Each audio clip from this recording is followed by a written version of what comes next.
Magadi mose watereri vechimurenga music. Ini ndiri mukanya kana kuti Thomas Mapfumo ndati ndikuudzei kuti tiri kuuya kuZimbabwe.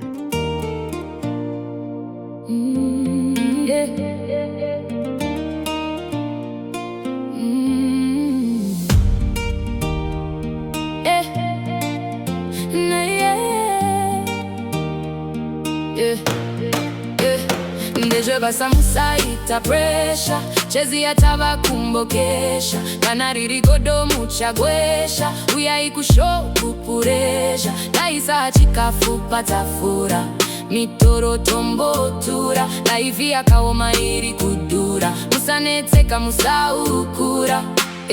musaisa ma feelings pamangoma ndeje basa mukoma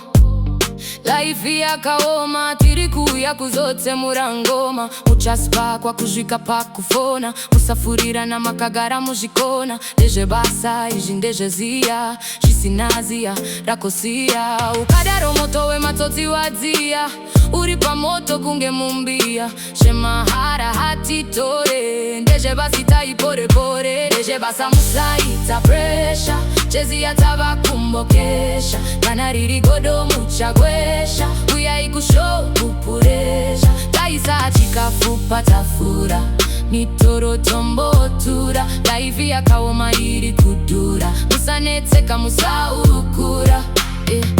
tava kutoka kumusha hatina kusiya tapisa musha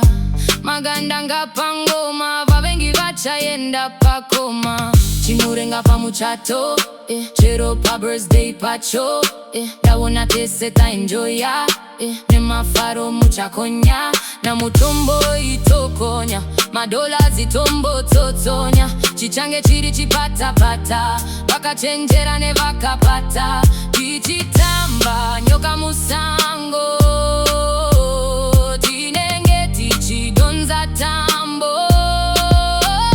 ndezve basa musaita pressure chezi yatava kumbokesha kana riri godo muchagwesha uyai kushow kupuresha taisa chikafu patafura mitoro tombotura laivi yakaoma iri kudura musanetseka musaukura ndezve basa musaita pressure chezi yatava kumbokesha kana riri godo muchagwesha uyai kushow kupuresha taisa chikafu patafura mitoro tombotura laivi yakaoma iri kudura musanetseka musaukura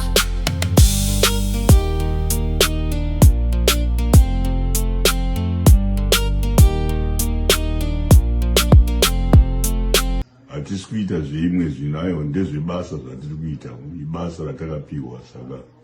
tatiti kutaurirei kuti